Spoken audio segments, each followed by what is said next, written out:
ವಾಗಿ ಯಾರ್ಯಾರಿಗೆ ಟಿಕೆಟ್ ಸಿಕ್ಕಿದೆ ಅವರೆಲ್ಲರೂ ಕೂಡ ಖುಷಿ ವ್ಯಕ್ತಪಡಿಸಿದ್ದಾರೆ, ಮಾತನಾಡಿದ್ದಾರೆ. ನಾನು ಈ ಬಾರಿ ಗೆಲ್ತೀನಿ ಅಂತಕ್ಕಂಥ ವಿಶ್ವಾಸವನ್ನು ವ್ಯಕ್ತಪಡಿಸಿದ್ದಾರೆ.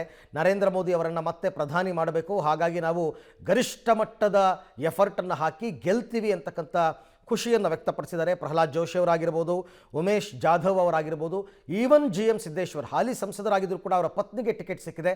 ಹಾಗಾಗಿ ಅವರು ಕೂಡ ಖುಷಿಯಿಂದ ತಮ್ಮ ಅಭಿಪ್ರಾಯವನ್ನು ವ್ಯಕ್ತಪಡಿಸಿದ್ದಾರೆ. ಮಾಡಿದ್ದಾರೆ.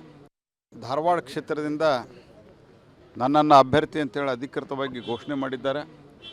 ನಾನು ಸನ್ಮಾನ್ಯ ಪ್ರಧಾನಮಂತ್ರಿಗಳಿಗೆ, ಸನ್ಮಾನ್ಯ ರಾಷ್ಟ್ರೀಯ ಅಧ್ಯಕ್ಷರಾದಂಥ JP ನಡ್ಡಾ ಅವರಿಗೆ ಮತ್ತು ಗೃಹ ಮಂತ್ರಿಗಳಾದಂಥ ಅಮಿತ್ ಶಾ ಅವರಿಗೆ ಮತ್ತು ರಾಜನಾಥ್ ಸಿಂಗ್ ಅವರಿಗೆ, ಸನ್ಮಾನ್ಯ ರಾಜನಾಥ್ ಸಿಂಗ್ ಅವರಿಗೆ ನಾನು ಕೃತಜ್ಞತೆಗಳನ್ನು ಅರ್ಪಿಸ್ತೇನೆ.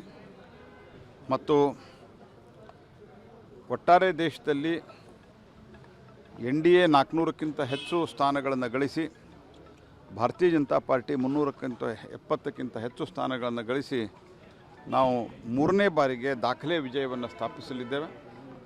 ನಾನು ಇವತ್ತು ಘೋಷಿತವಾದಂಥ ಎಲ್ಲ ಅಭ್ಯರ್ಥಿಗಳಿಗೆ ನಾನು ಅಭಿನಂದನೆಯನ್ನು ತಿಳಿಸ್ತೀನಿ ಮತ್ತು ಆದಷ್ಟು ಬೇಗ ಮುಂದಿನ ಎಲ್ಲ ಅಭ್ಯರ್ಥಿಗಳನ್ನು ಆದಷ್ಟು ಬೇಗ ಶೀಘ್ರದಲ್ಲಿ ಫೈನಲೈಸ್ ಮಾಡ್ತೀನಿ. ಈ ಬಾರಿ ಕೂಡ ಭಾಳ ಒಳ್ಳೆಯ ರೀತಿಯಿಂದ ಸ್ಪರ್ಧೆ ಆಗುತ್ತೆ ಮತ್ತು ಈ ಬಾರಿ ಕೂಡ ಜನರ ಒಂದು ಒಪಿನಿಯನ್, ಜನರ ಪಲ್ಸು, ನಾನು ಜನರ ಜೊತೆಗೆ ಭಾಳ ಇಂಟ್ರ್ಯಾಕ್ಷನ್ ಮಾಡಿದ್ದೇನೆ, ಭಾಳ ಪಾಸಿಟಿವ್ ಆಗಿದ್ದಾರೆ. ಮತ್ತೊಮ್ಮೆ ಭಾರತೀಯ ಜನತಾ ಪಾರ್ಟಿ ಅಭ್ಯರ್ಥಿ ನನಗೆ ಗೆಲ್ಲಿಸ್ತಾರೆ ಅಂತೇಳಿ ಪೂರ್ತಿ ಕಾನ್ಫಿಡೆನ್ಸ್ ಇದೆ. ಕಾಂಗ್ರೆಸ್ ಪಾರ್ಟಿಯಲ್ಲಿ ಯಾರು ಟಿಕೆಟ್ ಒಬ್ಬರಿಗೆ ಬಿಟ್ಟರೆ ಯಾರು ಕೇಳೋರಿಲ್ಲ. ಅದು ನಮ್ಮ ಪಾರ್ಟಿಯಲ್ಲಿ ಸಾಮಾನ್ಯ ವ್ಯಕ್ತಿ ಕೂಡ ಟಿಕೆಟ್ ಕೇಳಲಿಕ್ಕೆ ರೆಡಿಯಾಗಿದ್ದಾನೆ. ಅಂದರೆ ಇದು ಒಳ್ಳೆ ಬೆಳವಣಿಗೆ. ನನಗೆ ಇವತ್ತು ಅವಕಾಶ ಕೊಟ್ಟಿದ್ದಾರೆ. ನಾನು ಪಾರ್ಟಿಗೆ ನರೇಂದ್ರ ಮೋದಿಜಿಯವರಿಗೆ ಮತ್ತು ಯಡಿಯೂರಪ್ಪ ಅವರಿಗೆ ಧನ್ಯವಾದ ಹೇಳ್ತೇನೆ. ಒಬ್ಬ ಬಂಜಾರ ಸಮಾಜದ ಉಮೇಶ್ ಜಾಧವ್ಗೆ ಕರ್ನಾಟಕದ ಇತಿಹಾಸದಲ್ಲೇ ಪ್ರಥಮ ಬಾರಿಗೆ ಬಂಜಾರ ಸಮಾಜ MP ಮಾಡಿದ್ದಾರೆ. ಈಗ 2ನೇ ಅವಕಾಶ ಕೊಟ್ಟಿದ್ದಾರೆ.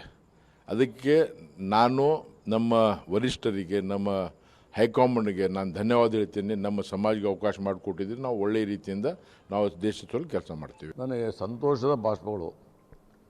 ನಾನು ಇಷ್ಟೇ ಕೇಳೋದು, ನನ್ನ ಹೆಂಡ್ತಿನೂ ಕೂಡ 4 ಸಾರಿ ಲೋಕಸಭಾ ಚುನಾವಣೆಗೆ ನಮ್ಮ ತಂದೆಯ ಕಾಲದವು ಕೂಡ ಎಲ್ಲ ಹಳ್ಳಿನೂ ತಿರುಗಿದ್ದಾರೆ.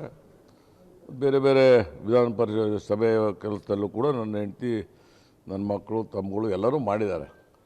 ಇವತ್ತು ಕೊಟ್ಟಿರೋದ್ರಿಂದ ಭಾಳ ಸಂತೋಷ ಆಗಿದೆ. ನಾನು ನಿಮ್ಮ ಮೂಲಕ ಕೇಳೋದಿಷ್ಟೇ, ನಮ್ಮ ಪಕ್ಷದ ಹಿರಿಯರು ಇರ್ಬೋದು, ಕಿರಿಯರು ಇರ್ಬೋದು ಮತ್ತು ಮಾಜಿ ಶಾಸಕರು ಇರ್ಬೋದು, ಕೈ ಮುಗಿದು ಬೇಡಿಕೆಂತೀನಿ, ತಾವೆಲ್ಲರೂ ಕೂಡ ನಿಂತಿದ್ದು ಭಾರತೀಯ ಜನತಾ ಪಕ್ಷದ ಅಭ್ಯರ್ಥಿನ ಗೆಲುವಿಗೆ ತಾವೆಲ್ಲರೂ ಕೂಡ ಕಾರಣೀಭೂತರಾಗಬೇಕು ಅಂತ ನಾನು ಬೇಡಿಕೆ.